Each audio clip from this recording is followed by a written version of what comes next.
আপনি নিজেও সাক্ষী, আপনার নির্বাচনী এলাকাতেও আপনাকেও মহিলারা না ঘিরে ধরেছিল ফ্যামিলি কার্ড দেওয়ার জন্য। আপনি উত্তরে বলেছেন, যেই মুহূর্তে ফ্যামিলি কার্ড সরকার দেবে আপনি চেষ্টা করবেন তাদেরকে ফ্যামিলি কার্ড ডিস্ট্রিবিউট করার জন্য। সামগ্রিক উন্নতির জন্য, অর্থনৈতিক উন্নতির জন্য যেসব পদক্ষেপগুলো নিয়েছেন, সেসব পদক্ষেপের ৫ নম্বর প্যারাগ্রাফের আলোকে মাননীয় স্পিকার, আমার সম্পূরক প্রশ্ন। মাননীয় প্রধানমন্ত্রী বলেছেন যে টোটাল ৪ কোটি পরিবারকে আমরা ফ্যামিলি কার্ডের আওতায় নিয়ে আসব। আমরা যদি ৪ কোটি পরিবারকে আমরা ফ্যামিলি কার্ডের আওতায় নিয়ে আসি, তাহলে আমাদের ১,২০,০০০ কোটি টাকা মাননীয় স্পিকার আমাদের টোটাল হচ্ছে খরচ হবে, এবং প্রসিজারাল কস্ট সহ সেখানে ১,৩৪,০০০ কোটি টাকা হচ্ছে আমাদের বার্ষিক খরচ হচ্ছে। আবার গত সপ্তাহে মাননীয় স্পিকার আমরা ফার্মার্স কার্ডের বিষয়ে জানলাম যে ২,৭৫,০০,০০০ ফার্মার্সকে আমরা ফার্মার্স কার্ডের অধীনে আমরা নিয়ে আসবো। মাননীয় সদস্য সরাসরি প্রশ্ন করুন, ভূমিকা বাদ দেন, প্রশ্ন করুন। তো সেখানে ৬,৮৭৫ কোটি টাকা, যেখানে প্রসিজারাল কস্ট সহ ৭,০০০ কোটি টাকা মাননীয় স্পিকার খরচ হচ্ছে। অর্থাৎ মাননীয় প্রধানমন্ত্রীর কাছে আমার প্রশ্ন, এই পদক্ষেপগুলো নিঃসন্দেহে মানুষকে সংযোগ করেছে, মানুষ সেগুলোর প্রতি আকৃষ্ট হয়েছে, কিন্তু আমার প্রশ্নটি হচ্ছে, আমরা ১,৪০,০০০ কোটি টাকা প্রত্যেক বছরে যদি একটা নির্ভরশীল অর্থনীতির খাতে আমরা বিনিয়োগ করি, সেক্ষেত্রে এটা কতটা হচ্ছে আমাদের অর্থনীতিকে স্বনির্ভর করবে, এবং এই অর্থটা কি আমরা সোশ্যাল সেফটি নেটসের যেই খাতগুলো এখন বর্তমানে বিদ্যমান রয়েছে সেগুলো থেকে কেটে এনে আমরা সেখানে বরাদ্দ দিচ্ছি, নাকি হচ্ছে আমরা নতুন করে আমরা এই খাতগুলোতে টাকা দিচ্ছি? যদি নতুন করে দেই, সেক্ষেত্রে মুদ্রাস্ফীতি ঘটার সম্ভাবনা রয়েছে কিনা সেটি পরীক্ষা করা হয়েছে কিনা, এটি আমার প্রশ্ন। ধন্যবাদ মাননীয় স্পিকার। মাননীয় প্রধানমন্ত্রী। মাননীয় স্পিকার, আপনাকে ধন্যবাদ। মাননীয় ইয়াং সংসদ সদস্য, আপনাকেও ধন্যবাদ আপনার প্রশ্নের জন্য। অবশ্যই আল্লাহর কাছে শুকরিয়া, আলহামদুলিল্লাহ, যে আমরা যে ফ্যামিলি কার্ডের কথা জনগণকে বলেছিলাম নির্বাচনের পূর্বে, সেই ফ্যামিলি কার্ডটি মানুষ গ্রহণ করেছে, এবং আপনি নিজেও সাক্ষী,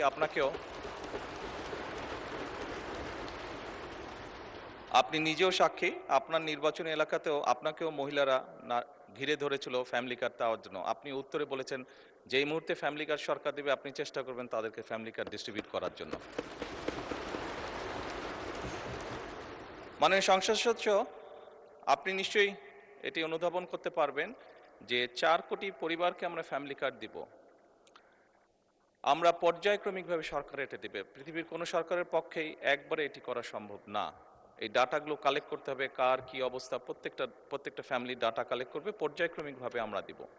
এবং প্রথম স্টেজে আমরা যারা ভালনারেবল ফ্যামিলি আমরা তাদেরকে এই কার্ডগুলো দিব। কাজেই ধীরে ধীরে আমরা বাজেটটি তৈরি করব, এবং ধীরে ধীরেই আমরা কার্ড দেওয়ার সংখ্যাটা ধীরে ধীরে আমরা বাড়াবো। এবং সেজন্যই আমরা মনে করি আমাদের যে সব হিসাব নিকাশ করেছি আমরা, তাতে করে বাজেটের উপরে কোনো চাপ পড়ার তেমন কোনো কারণ নেই। এটি গেলে ১ নম্বর। দ্বিতীয়ত, আপনি বলেছেন যে আরও যেগুলো সেফটি নেট,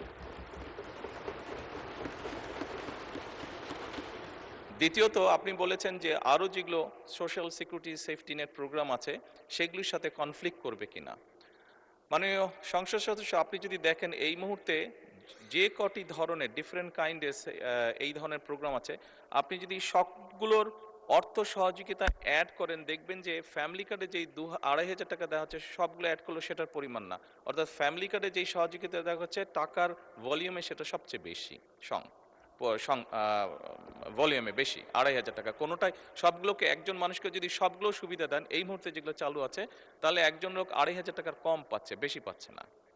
এবং এর মধ্যে আমরা দেখেছি, এর মধ্যে রিসার্চ করে অনেকগুলো মানুষ আছে বা অনেকগুলো ব্যক্তি আছেন যাদের উপরে রিপিটেশন হচ্ছে, যে একই সুবিধা কয়েকটি সুবিধা একজন ব্যক্তি পাচ্ছেন। তো সেগুলোকে আমরা কাট ডাউন করবো, সবগুলোকে আমরা কাট ডাউন করবো না, যেগুলো রিপিটেশন হচ্ছে সেগুলোকে আমরা কাট ডাউন করবো। এভাবেই করে আমরা ধীরে ধীরে নিয়ে যাব। আর আপনি ইনফ্লেশনের কথা বলেছেন, আমরা অবশ্যই টাকা ছাপিয়ে দিচ্ছি না, আমরা টাকা ছাপিয়ে দিব না, বরঞ্চ আমরা মনে করি এতে ইনফ্লেশনটা কমে আসবে। কারণ আপনি চিন্তা করুন, যখন সে ২,৫০০ টাকা পাচ্ছে, এর মধ্যে নিশ্চয়ই যারা পেয়েছে আপনি দেখেছেন যে তাদের ভিডিওতে দেখেছেন তাদের রিয়াকশনগুলো, কি করবে তারা। কেউ বলেছে জামা কাপড় কিনবে, কেউ বলেছে বাচ্চার জন্য বই কিনবে, কেউ বলেছে ফ্যামিলির প্রয়োজনীয় জিনিস ক্রয় করবে। তার মানে আপনি দেখুন, যেই মানুষগুলো পাচ্ছে এরা কিন্তু কোনো ব্র্যান্ডেড জিনিস ব্যবহার করে না, আমরা সবাই একটু অ্যাফোর্ড করতে বলে যে ব্র্যান্ডেড বিদেশি জিনিস ব্যবহার করি, এই মানুষগুলো কিন্তু যেসব জিনিস ব্যবহার করে সেগুলো কিন্তু তাদের প্রয়োজনীয় জিনিস ব্যবহার করে, এবং তারা যেই জিনিসগুলো ব্যবহার করে অধিকাংশই দেশীয় কলকারখানা দেশেই উৎপাদিত হয়।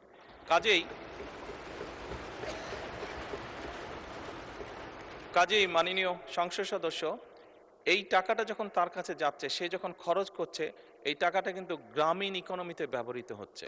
সে হয় মুরগি কিনছে, সে হয়তো থালা বাসন কিনছে, সে হয়তো গামছা কিনছে, যেই সবগুলো জিনিস, সে তার বাচ্চার যে কাপড় কিনছে, সে তার বাচ্চার জন্য যে বই কিনছে, সবগুলো জিনিস লোকালি প্রডিউস হচ্ছে। তার ফলে যেটা হবে, আমাদের লোকাল ইন্ডাস্ট্রিগুলো ধীরে ধীরে, এই যে 1,64,000 কোটি টাকার আপনি কথা বললেন, এটি সম্পূর্ণভাবে লোকাল ইন্ডাস্ট্রিগুলোতে যাবে, লোকাল ইন্ডাস্ট্রিগুলোকে এগুলো হেল্প করবে। এবং স্বাভাবিকভাবে যখন একটি গ্রামে যখন অনেকগুলো ফ্যামিলি, অনেকগুলো মহিলা এই কার্ডটি পাবেন, তারা যখন যেই দোকানে গিয়ে সদাই করবেন, তারা জিনিসপত্র কিনবেন, সেই দোকানে আপনি খোঁজ করে দেখুন, এখন হয়তো একজন হেল্পার আছে দোকানের, তার স্টাফ হয়তো একজন আছে, কিন্তু আপনি 3 মাস পরে বা 6 মাস পরে দেখবেন তার স্টাফ 2 জন হয়ে গেছে। কারণ স্বাভাবিকভাবে অনেকগুলো ফ্যামিলির কাছে এই সহযোগিতাটা পৌঁছাবে এবং তারা সেখানে সদাই করতে যাবে বা জিনিসপত্র কিনতে যাবে। ফলে ওই দোকানের মালিক যে বা দোকানটা যা চালাচ্ছে, তার তখন একজন সহকারী হবে না, তার 2 জন সহকারী হবে। অর্থাৎ কর্মসংস্থানের একটি ব্যবস্থা হচ্ছে। একদিকে যেরকম এইটা এক কাইন্ড অফ ইনভেস্টমেন্ট, স্টেট রাষ্ট্রের একটা ইনভেস্টমেন্ট, যে ইনভেস্টমেন্টের মাধ্যমে ধীরে ধীরে লোকাল শিল্পগুলো গড়ে উঠবে, যে ইনভেস্টমেন্টের মাধ্যমে ধীরে ধীরে কর্মসংস্থানও গড়ে উঠবে। সেই জন্যই আমাদের হিসাব বলছে ইনফ্লেশন বরং কমবে, বাড়বে না। মাননীয় সংসদ সদস্য, ধন্যবাদ আপনার প্রশ্নের জন্য।